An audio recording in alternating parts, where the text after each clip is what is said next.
L'Estacada Space Odyssey, l'acronyme c'est ESO, c'est l'association spatiale de l'Estacada, dans laquelle on fait principalement des fusées, ça reste notre corps de métier. On fait aussi toutes les activités spatiales, donc l'année dernière par exemple, on a lancé un ballon sonde pour tester de la télémétrie en haute altitude. L'Estacada Space Odyssey se veut aussi de former notamment les premières et deuxième années. On a un programme spécifique dédié à ça qui s'appelle les mini-fusées, qui permettent de connaître les rudiments de la physiologie.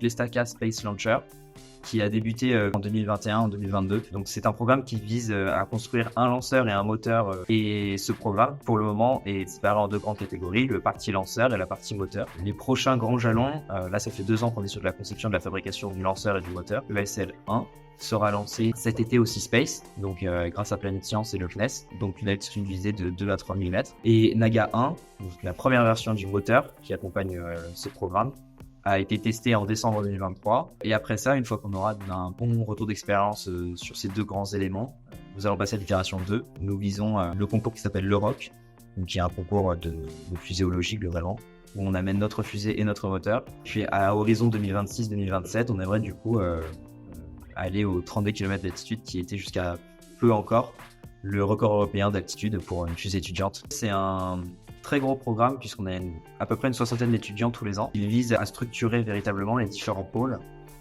de l'ESL. Et ça, c'est vraiment très bien pour les membres puisque certains membres recherchent justement ce cadre qu'on peut leur offrir grâce au programme ESL.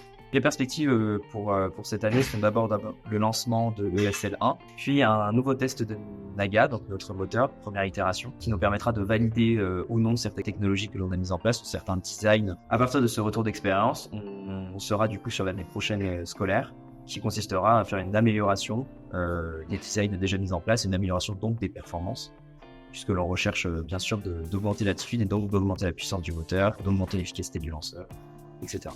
Être engagé dans une association étudiante, c'est d'abord une vraie richesse à l'Estacada. Et dans l'association ESO, ce que j'ai pu vraiment développer, donc de par l'aspect technique de l'association, c'est de concrétiser réellement ce qu'on voit en cours. Avec le poste de président ou de chef de projet, ça apporte des compétences en management, en gestion globale de l'association, puisque en tant que président, je suis censé être le responsable de plus de 180 étudiants sur les 2 campus. Pour pouvoir financer tous ces projets, il y a vraiment une recherche aussi de partenariat, de demande de financement, donc que ce soit auprès de l'école ou auprès d'industriels du secteur.